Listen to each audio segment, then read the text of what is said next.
Magandang umaga mga ka-happy hour. Narito ang mga balita para sa MBC TV Network News Update 9 AM edition.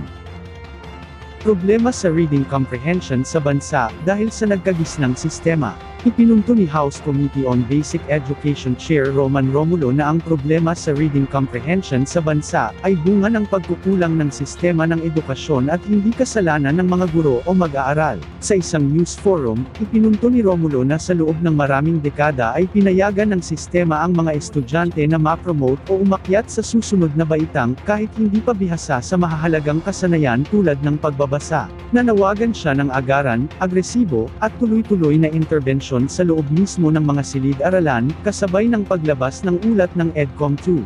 Tinukoy ng mambabatas ang paggamit ng aral program upang agad matugunan ang learning gaps sa sandaling matukoy ang mga ito, sa halip na maghintay pa ng summer classes. Ayon kay Romulo, dapat agad na tulungan ang mga mag-aaral na hindi tumutugma ang reading level sa kanilang baitang. Dagdag pa niya na sa pagpasok ng K-12, naging sobrang bigat ang dami ng asignatura at competencies para sa mga bata at guro. Kaya naman ngayon ay binawasan na ang bilang ng subjects upang ituon ang pagtuturo sa reading comprehension, matematika, at GMRC.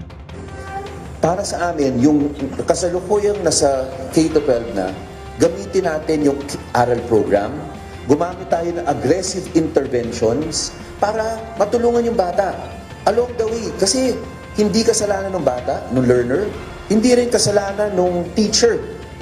Kasi nga, it was the system that required na pasa tayo ng pasa So, ang sinasabi namin, moving forward na ito, meaning, yung mga padating, yung future, pero yung ngayon na nandito na, intervention, strong, aggressive interventions. Pag nakita natin, grade 4, yung reading level niya, hindi grade 4, siguraduhin natin, pa-catch up natin kaagad, wag na tayo maghintay ng summer classes.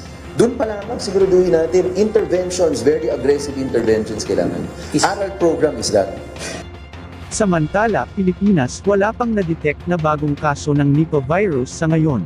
Iniulat ng Bureau of Quarantine ng Department of Health na wala pang nadedetect sa ngayon na bagong kaso ng Nipah virus sa Pilipinas. Matatandaan kasi na huling nakapagtala ng Nipah virus cases sa Sultan Kudarat noong taong 2014. Subalit sa ngayon, ayon kay DOQ Officer in Charge Dr. Roberto Salvador, wala silang na-monitor o naharang na dumating sa bansa na infected ng virus mula sa direct flight galing India, kung saan nakapagtala ng seasonal outbreak ng sakit. Gayunpaman, tiniyak ng Bureau sa publiko na may mga nakalatag na safety health measures kabilang ang masusing pagbabantay ng Bureau sa mga manlalakbay na dumarating sa mga paliparan at pantalan 24/7 para mapigil ang makapasok at kumalat ang virus sa bansa. Maliban dito, mayroon din aniyang e-travel system na ginagamit para sa border control, health surveillance at economic analysis sa pamamagitan ng application na ito. Madaling mababantayan ang mga pasahero mula sa direct flights galing India.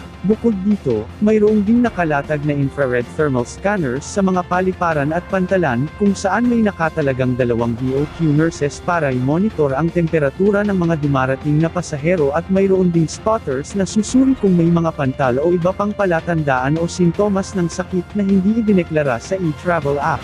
Pinag-iingat din ng DOQ official ang publiko, lalo na kapag bumibiyahe sa mga bansang mayroong history ng virus outbreak. At yan ang mga balita para sa MBC TV Network News Update 9 AM edition. Abangan ang mga susunod na balitaan mamaya para sa 10 AM edition.